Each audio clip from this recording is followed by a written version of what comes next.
Hello, Assalamu alaikum. Palimali students, how are you? അപ്പോൾ എങ്ങനെയുണ്ട്, സുഖമല്ലേ? പിന്നെ ഇന്ന് നമ്മൾ പിന്നെ പ്രസഷൻ എഞ്ചിനീയറിംഗ് കേട്ടിട്ടുണ്ട്. നമ്മൾ പ്രസഷൻ എന്ന് കേട്ടിട്ടുണ്ട്. പ്രസഷൻ അക്യുറസി വളരെ അക്യുറേറ്റ് ആയിരിക്കും. കാരണം നമ്മൾ നമ്പറുകളൊക്കെ പറയുമ്പോൾ അക്യുറസിക്ക് വളരെ പ്രാധാന്യമുണ്ട്. അതൊരു സ്റ്റഡിയോ, ഒരു ബ്രാഞ്ച് ഓഫ് സ്റ്റഡിയാണ്. പ്രസഷൻ എഞ്ചിനീയറിംഗ് എന്നുള്ള ഒരു ബ്രാഞ്ച് ഓഫ് സ്റ്റഡിയാണ്. ഇപ്പോൾ നിങ്ങൾക്ക് എഞ്ചിനീയറിംഗ് പഠിക്കുന്ന കുട്ടികളോട് ചോദിച്ചാൽ അറിയാം. നമ്മൾ കാൽക്കുലേറ്റ് ചെയ്യുമ്പോൾ ഈ പ്രസഷൻ വളരെ പ്രധാനം. പ്രസഷൻ എന്ന് പറഞ്ഞാൽ ഫോർ എക്സാമ്പിൾ ഇപ്പോൾ ഞാൻ പറയാം, ഒരു സെക്കൻഡ് പറഞ്ഞാൽ ഒരു ഷോർട്ട് ടൈം നമുക്കറിയാം. അര സെക്കൻഡ് അങ്ങനെയും പറയാം, ഞാൻ 1/4 സെക്കൻഡ് എന്ന് പറയാം, അലിഞ്ഞ് പറയാം 0.0001 സെക്കൻഡ്സ്. അപ്പോൾ വളരെ ഫ്രാക്ഷൻ, അല്ലെങ്കിൽ ഒരു സെക്കൻഡ് മില്യണിൽ ഒരു ഭാഗം. അപ്പോൾ എന്താക്കിയത് ചെറിയൊരു ഫ്രാക്ഷൻ ആയിരിക്കും. ആ ഫ്രാക്ഷൻ നമുക്ക് പറയാനോ ആലോചിക്കാനോ കഴിയില്ല. അപ്പോൾ അങ്ങനത്തെ ഒരു പ്രസഷൻ ആവശ്യമാണ് പല എഞ്ചിനീയറിംഗ് വർക്കിലും. ഫോർ എക്സാമ്പിൾ ഒരു ടൈം നമ്മൾ ഒരു മൂവ്മെൻറ്റ് ടൈം 0.001 സെക്കൻഡാന്ന് വെച്ചു. സെക്കൻഡ് 100 അങ്ങനെയാണെങ്കിൽ അത് 100 പ്രാവശ്യം റിപ്പീറ്റ് ചെയ്യുമ്പോൾ ഒരു സെക്കൻഡ് പോയി അല്ലേ? 1000 പ്രാവശ്യം റിപ്പീറ്റ് ചെയ്യുമ്പോൾ 10 സെക്കൻഡ് പോകും. അപ്പോൾ അതുകൊണ്ട് പ്രിസിഷൻ കറക്റ്റായിട്ടുള്ളതിൽ മെഷീൻ വർക്ക് ചെയ്യുന്ന പ്രശ്നമാവും. അതുകൊണ്ട് പ്രിസിഷൻ എഞ്ചിനീയറിംഗ് എന്നാണ് ബ്രാഞ്ചിന് തുടങ്ങിയത്. ആ പ്രിസിഷൻ അതിന് പല മെത്തേഡുകളും അതിൻ്റെ കാൽക്കുലേഷൻസും അതിൻ്റെ ഇൻസ്ട്രുമെൻസും ഒക്കെ ഉണ്ട് ഈ പ്രിസിഷൻ ആക്യുറേസി കൈവരുത്താൻ വേണ്ടിയിട്ട്. അപ്പം ഞാൻ ഇതിൽ പറയാൻ കാരണം എന്താ, നമ്മളെ ആറ്റം അല്ലേ, നമ്മളെ എല്ലാം നിർമ്മിച്ചിട്ടുള്ള ആറ്റത്തിൻ്റെ ബേസിക് സ്ട്രക്ചറുള്ള ആറ്റം എന്ന് പറഞ്ഞാൽ ഈ ആറ്റത്തിൻ്റെ ഉള്ളിലുള്ള പ്രോട്ടോൺ. ഈ പ്രോട്ടോണിൽ ഇതിൻ്റെ സൈസ് അല്ലെങ്കിൽ മാസ് ചെറിയൊരു വ്യത്യാസം വന്നാൽ സംഗതി ആ കൊഴിയും. ഫോർ എക്സാമ്പിൾ പ്രോട്ടോണിൻ്റെ മാസ് ഒരു മില്യൺ മില്യൺ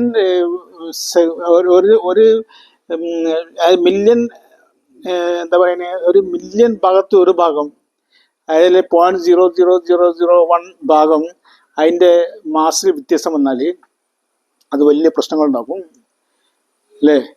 കാരണം ആറ്റത്തിൻ്റെ പൊസിഷൻ വളരെ ഇമ്പോർട്ടൻ്റ് ആണ്. ഈ പ്രപഞ്ചം മുഴുവൻ സൃഷ്ടിച്ച ആറ്റങ്ങളും കൊണ്ടാണ് അല്ലേ? അപ്പോൾ ഈ ആറ്റത്തിലെ പ്രിസിഷൻ എന്ന് പറഞ്ഞാൽ വളരെ, അപ്പോൾ ഇതിനുള്ളിലുള്ള ഇലക്ട്രോ മാഗ്നറ്റിക് ഫോഴ്സിൻ്റെ പ്രൊപ്പോർഷൻ വളരെ അക്യുറസി പറഞ്ഞാൽ ഞങ്ങൾ പറയാനില്ല. ആ ഒരു അൾട്ടിമേറ്റ് പ്രിസിഷനിലാണ് അത് ഉണ്ടാക്കിയിട്ടുള്ളത്, ആറ്റം ഉണ്ടാക്കിയിട്ടുള്ളത്. അതല്ലെങ്കിൽ ആറ്റത്തിൽ ഫോർ എക്സാമ്പിൾ പ്രോട്ടോണിന് കുറച്ചൊരു മാസ് കൂടിയാൽ എന്താവും, പിന്നെ പിന്നെ പിന്നെ ഇതൊന്നും ഉണ്ടാവില്ല, വെള്ളം ഉണ്ടാവില്ല അല്ലേ? മോളിക്യൂൾസ് ഉണ്ടാകണ്ടേ? മോളിക്യൂൾസ് ഉണ്ടാകുന്നതിൻ്റെ ബാലൻസ് കറക്റ്റായിട്ട് പ്രിസൈസ് ആയിട്ട് വരുമ്പോഴാണ് അതിൻ്റെ മോളിക്യൂൾസ് ഉണ്ടാവുക. അപ്പോൾ എല്ലാ സാധനങ്ങളുടെയും വെള്ളം അതുപോലത്തെ ഒരുപാട് മോളിക്യൂൾസ് അപ്പോൾ ഉണ്ടാവില്ല. അപ്പോൾ അത് എന്തുകൊണ്ടാണ് ഉണ്ടാവുന്നത് വെച്ചാൽ അതിൻ്റെ അക്യുറസിയാണ്. വളരെ വളരെ ക്രിട്ടിക്കൽ പ്രിസിഷൻ അതിൽ കൊടുത്തിട്ടുള്ളത്. ആ പ്രിസിഷനിൽ കുറഞ്ഞൊരു വ്യത്യാസം വന്നാൽ നമുക്ക് പല മോളിക്യൂൾസും ഉണ്ടാവില്ല. നക്ഷത്രങ്ങൾ ആദ്യം നിൽക്കുന്നതിന് മുന്നേ ഇടിഞ്ഞു പോഴും. അതുപോലെ തന്നെ ഇതുണ്ടാവില്ല, മറ്റേ ഈ ഗാലക്സികളൊന്നും ഉണ്ടാവില്ല. ഒക്കെ ഉണ്ടാകുന്ന അതിൻ്റെ പ്രിസിഷൻ ഉണ്ടാക്കുന്ന എല്ലാം കാൽക്കുലേറ്റഡ് ആണ്.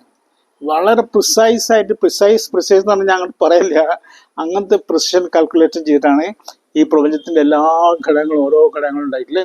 അതിലേതെങ്കിലും ഒന്നിൽ കുറഞ്ഞ ഈ ആറ്റത്തിനുള്ളിൽ വന്നാൽ അത് വലിയ പ്രശ്നമാവും. നമ്മുടെ ശരീരത്തിന് പ്രശ്നമാവും. ഈ ജീവികൾ ഉണ്ടാവില്ല, വെള്ളം ഉണ്ടാവില്ല, ഇതൊന്നും ഉണ്ടാവില്ല.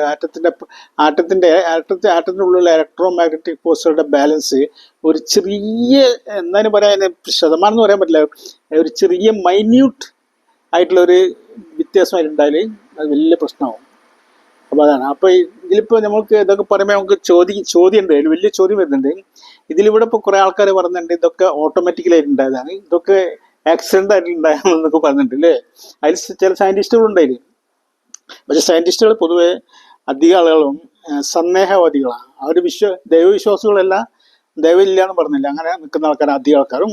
വളരെ കുറഞ്ഞ ആളുകളാണ് ഈ നിരീശ്വരവാദികളായിട്ടുള്ളൂ.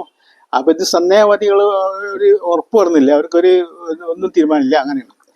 പക്ഷേ ഇതിലിപ്പോൾ ഈ കുറേ ആളുകളുണ്ട്, അവർ പറയുന്നതൊക്കെ ഒന്നും ആരുണ്ടാക്കിയത്, ഇതൊക്കെ ആക്സിഡൻ്റ് ആയിട്ട് എങ്ങനെയുണ്ടാവും? ഇത്ര പ്രിസൈസ് ആയിട്ട് അത് ഉണ്ടാവണമെങ്കിൽ അത് ആക്സിഡൻ്റ് ആയിട്ടുണ്ടാവും. ഇതിൻ്റെ കാൽക്കുലേഷൻ കുറച്ച് വലിയ കാൽക്കുലേഷൻ, കൂട്ടി കൂട്ടി കൂട്ടി കൂട്ടി നമുക്ക് കഴിയുമ്പോൾ അങ്ങനെ കാൽക്കുലേറ്റ് ചെയ്താണ് അത്ര പ്രിസൈസ് നമുക്ക് കിട്ടുള്ളൂ അല്ലേ. പ്രിസൈസ് നമുക്ക് ചെയ്യാൻ പറ്റില്ല, അത്രയും പ്രിസിഷനാണ് ഓരോ ആറ്റത്തിനും ഉള്ള ഇലക്ട്രോ മാഗ്നറ്റിക് ഫോഴ്സസിൻ്റെ പ്രൊപ്പോർഷൻ. ആ പ്രൊപ്പോർഷൻ്റെ ചെറിയ വ്യത്യാസം വന്നാൽ നമുക്ക് മോളിക്യൂൾസ് ഫോം ചെയ്യില്ല, വെള്ളം ഉണ്ടാവില്ല, പ്രപഞ്ചങ്ങൾ ഉണ്ടാവില്ല, ഗാലക്സി ഉണ്ടാവില്ല, ഉണ്ടാവില്ല. ആ കറക്റ്റായിട്ട് കാൽക്കുലേറ്റ് ചെയ്തുകൊണ്ടാണ് അങ്ങനെ വരുന്നത്. അപ്പോൾ പ്രിസിഷൻ എഞ്ചിനീയറിംഗ് നമ്മൾ പ്രപഞ്ചത്തിൽ ഇതിൽ വളരെ പ്രധാനമാണ്. അപ്പോൾ ഏതോ ഒരു എഞ്ചിനീയർ വളരെ പ്രിസൈസായിട്ട് ക്രിയേറ്റ് ചെയ്താൽ മാത്രമേ ഇങ്ങനെ ഉണ്ടാവുള്ളൂ, എല്ലാം ഉണ്ടാവില്ല. അത് എങ്ങനെയാലും ആ ഒരു കുറച്ച് ആൾക്കാർ സമ്മതിക്കാൻ, നമ്മുടെ ബുദ്ധിക്ക് സമ്മതിക്കാൻ പറ്റാത്തൊരു കാര്യമാണ്. ശരി, ഓക്കെ. അപ്പം ഇത്രയും മതി. സി യു, ബൈ ബൈ, അസ്സലാമു അലൈക്കും.